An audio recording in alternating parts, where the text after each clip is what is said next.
Dito sa South Korea, merong summer vacation lahat ng company. Merong mahahaba, meron din namang maikli lang. Meron ding 3 days lang. Pero dito sa amin, 1 week! But before magsaya ng 1 week, papasok muna ako sa trabaho.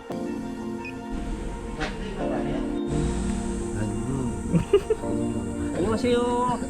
Nagawa niya. You've been shattered, you've been broken down.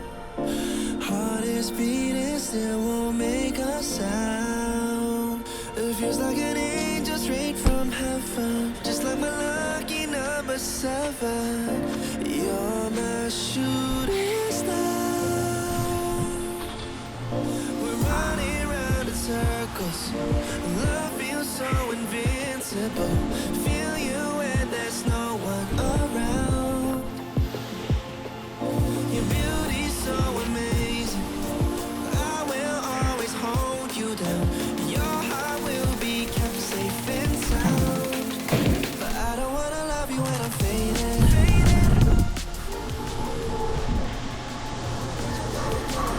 I'm painted. And I don't wanna lose what we've got tonight. Baby, 'cause your love's like a dynamite. I don't wanna love you.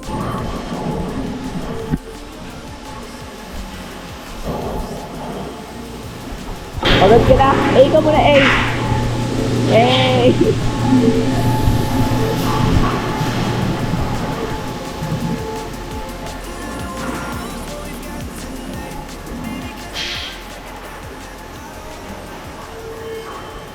Okay, so tapos na kami magtrabaho.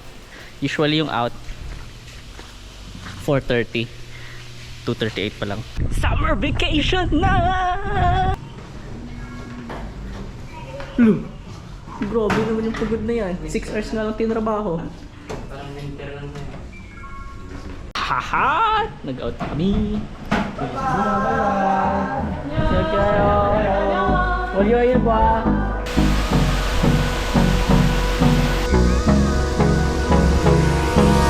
Hold me close till I get up. Time is barely on our side. I don't wanna waste what's left. The storms we chase are leading us, and love is all we'll ever trust. Yeah, no, I don't wanna waste what's left. And on we'll go, through the wastelands, through the highways, till my shadow turns to sun rays. And on we'll go, through the wastelands, through the highways, and on we'll go. Ayun yung my friends. Ito, hinahanap ko ngayon yung magiging kasama ko. Nasa Starbucks daw siya.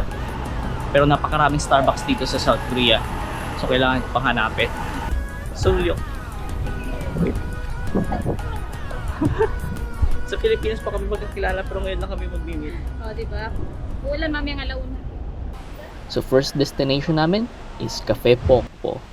So ito yung coffee shop na may napakagandang view ng waterfalls at nasa gitna lang to siya ng Seoul mismo. So Demon malapit.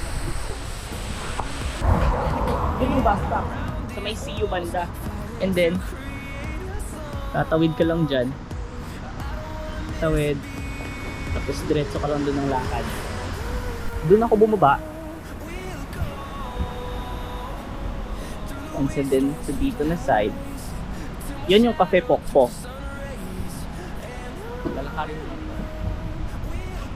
So unang sumikat tong coffee shop na to is gawa ng furniture to ni Chairman Neon sa kanyang Facebook page na magandang puntahan ng coffee shop dito sa South Korea. Kaya minabuti ko na rin puntahan and nakikita ko yung mga post nila na doon na talaga sila sa photo zone na binigay na yung background is yung waterfalls. Meron yan. Yes, maganda naman talaga siya katulad na lang ng picture na nakuha ko na ganito. Yo! Color grading lang and ang ganda na. Pero hindi lang yung dito yung magandang pagkuhanan ng litrato. Kasi pagka bumaba ka doon mismo, pwede kang lumapit sa falls, pwede ka pang sisaw doon eh. Sa Cafe Pokpo. Kasi meron ako nakikita mga bata naglalaro doon mismo. Pero medyo ingat lang kasi baka bumulusok sa buhangin yung mga sapatos nyo. Ganda ng view, tsaka konting lakad lang sa babaan nito sa may bandang kanan. Meron dong parang ganito, parang traditional na lumang water wheel sa pag-generate ng kuryente. So magandang punta doon. At bago ka makarating doon, meron footpath dito, patawid ng ilog. Maganda dito kumuha ng litrato. Ito, gumawa ako ng sarili kong photo guide. Lagay mo yung cellphone din banda. Dito mismo sa batang to, dito kayo mag-posing katulad nito. Then, konting lakad din. Maganda rin yung side na to, yung parang beach. Maganda rin pagkuhanan ng litrato. Mas maka-aesthetic. Ay. Oh, dumami sila.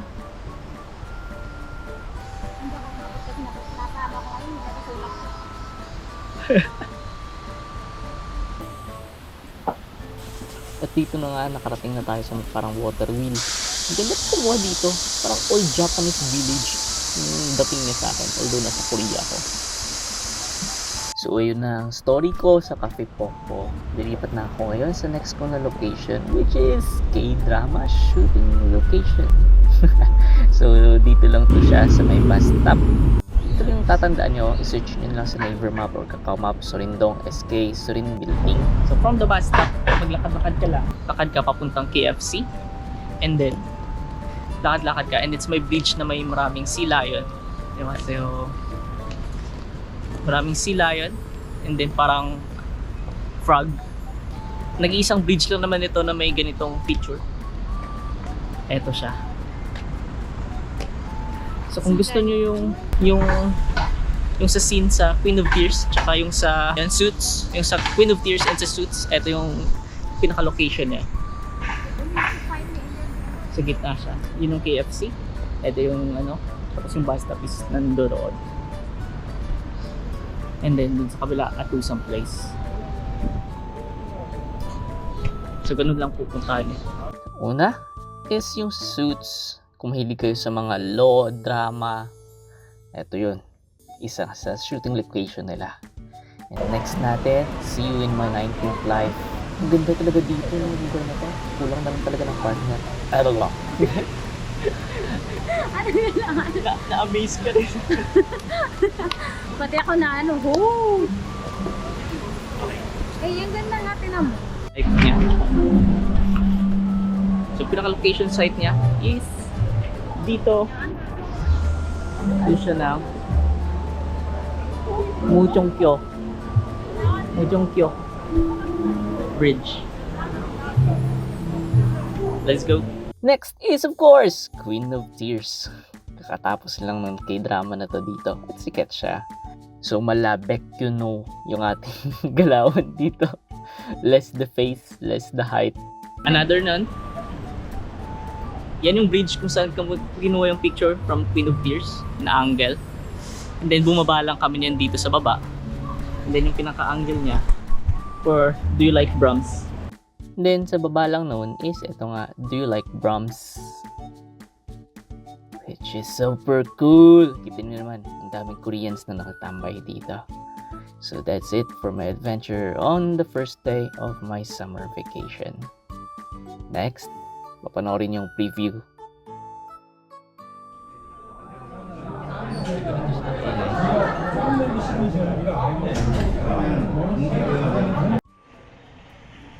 Tour of the side. For this